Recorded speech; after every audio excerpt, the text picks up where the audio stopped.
Everyone, Selena for Who is Jesus Today and Christianity. I like to say this. If we do our research, and I am into the global church of believers and of the persecuted church, yes, I've been trying to keep up with that from time to time for some years now. And I like to say this, that, I came across this, that one of the continents where I would say right now might be one of the fastest growing regions, say countries there, not all, but some, where people are giving their lives to Jesus. What's that continent? I heard it's Asia. And I would agree with that, and I'm not surprised, because I have also seen, and I have interact and come across with more and more people from the continent of Asia. Huge one, our biggest. Next is Africa. And I would say maybe also next in line, you also have a lot of people who are really not just having a religion, but are coming to have a true encounter with Jesus, okay, on the continent of Africa, in those countries. Yes. And I have spoken about from time to time, there's some strong followers of Christ in the nation of Nigeria, and some of the torture, the persecution that the Christians and of the pastors have faced, particularly up in the north, where there is more persecution there.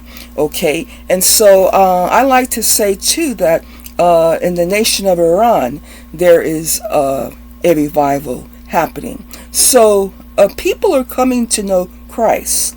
Okay, and I don't see the U.S. at this time as the forerunners, but the United States of America has been doing church for a long time, and I say that, doing church. And within that, there are some that really know God, and they have experienced Christ, a new birth.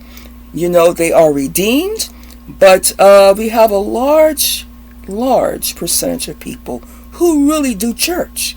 And you can say they kind of do church well for the sake of doing church, but what about the redemption of the hearts? You see, because in a lot of these countries in Asia, and I know in Iran, in Nigeria, and even other parts in India and Pakistan, I can go on and on, North Korea, there is such a price to be a representative of Jesus and the gospel, and their lives are on the line.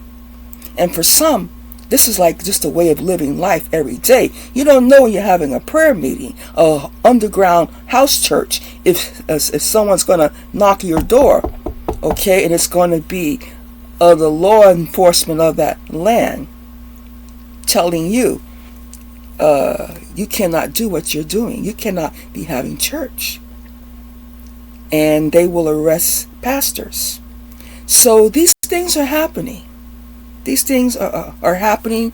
Voice for the Martyrs would be a good place where you can become more aware, if you're not, of some of these situations. They are real, and they are really happening, where to serve God, your life is on the line.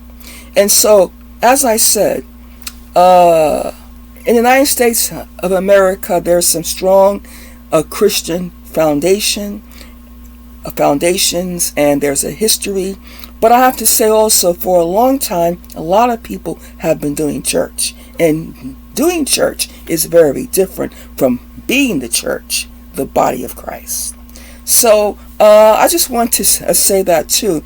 And again, I would be uploading more and more at times information when I do my content of those who are living for Christ against all odds in regions that has much more persecution and tyranny.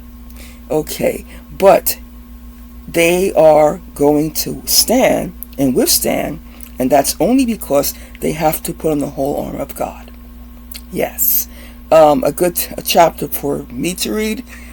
Okay, today I've just read some of it, is Ephesians the 6th chapter. I need to be reminded too, no matter where I go or who I deal with, that I need the armor of God, the whole armor of God. And so do you. Okay. You can like and subscribe. Until next time, Shalom.